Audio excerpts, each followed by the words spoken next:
আসসালামু আলাইকুম, সবাই কেমন আছেন? তো আবারও চলে আসলাম আপনাদের জন্য একটা রেসিপি নিয়ে।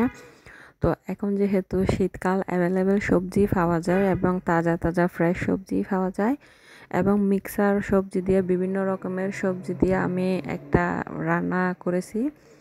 তো রান্নাটা আপনাদের সাথে শেয়ার করব। এখানে হচ্ছে আমি আমার হাতের কাছে যা ছিল আমি সেগুলাই নিয়েছি। আপনারা চাইলে আরও কিছু সবজি বাড়িয়ে নিতে পারেন। তো আমার হাতের কাছে ছিল শিম, বরবটি, এটা হচ্ছে আপনারা ফুলকপি বা পাতাকপি, বাঁধাকপি যে কোনো একটা ডাঁটাগুলা নিতে পারেন। তো আমি নিয়েছি এখানে একটা বেগুন, আমি বাকি অংশটা দিয়ে আসলে বেগুনি বানাইছিলাম। তো সবজি যেহেতু অল্প অল্প নিয়েছি তাই আমি বেগুনটা সম্পূর্ণ নিই নাই, এবং মূলা, আলু আমার হাতের কাছে যা ছিল তাই নিয়েছি। সাথে হচ্ছে মসুর ডাল। তো আপনারা চাইলে এখানে বুটের ডাল বা ছোলার ডালও ইউজ করতে পারেন, এগুলা সহ দিলে কিন্তু অনেক বেশি স্বাদ হবে।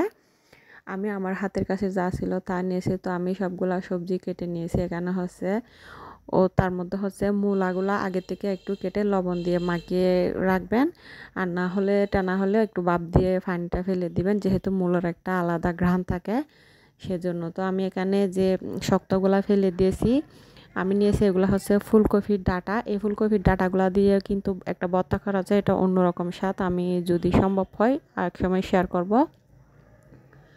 তো আলু, বেগুন, বরবটি, শিম, মূলা সবগুলা আমি একসাথে কেটে নিয়েছি এবং ফুলকপির ডাঁটাগুলা যেগুলা নরম এগুলা নিয়েছি, বেশি শক্তগুলা নেওয়া যাবে না, না হলে রান্নার ঘরে খেতে ভালো লাগবে না।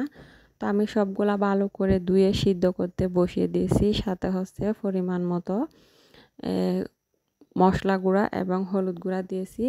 সামান্য লাল মরিচের গুঁড়া আপনারা চাইলে দিতেও পারেন, আবার না দিলেও সমস্যা নাই। তো একটা পেঁয়াজ কুচি করে দিয়ে দিব আমি। এগুলা প্রায় অর্ধেকটা সিদ্ধ হয়ে আসছে।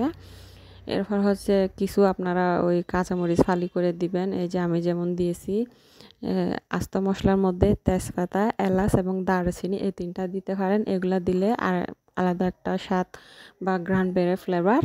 তো ওইগুলো সম্পূর্ণ প্রায় সিদ্ধ হয়ে আসলে 80%, সবার শেষে আমি রসুন বাগার দিয়ে দিব। রসুন বাগারটা দেওয়াতে রান্নাটার স্বাদ কিন্তু দ্বিগুণ হয়ে যায়, অনেক বেশি বেড়ে যায়। তো আমি আবার বলছি, আপনারা চাইলে আরও সবজি ইউজ করতে পারেন।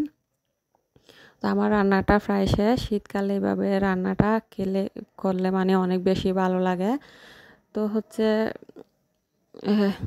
তো রান্নাটা প্রায় কলার বুগলি আমরা রান্না যেভাবে করি ঠিক সেরকমই খেতে লাগে। তো রেসিপি ভালো লাগলে লাইক, কমেন্ট, শেয়ার করে পাশে থাকবেন। সবাই ভালো থাকবেন, সুস্থ থাকবেন। আবারও দেখা হবে নতুন কোনো ভিডিও নিয়ে। আসসালামু আলাইকুম সবাইকে।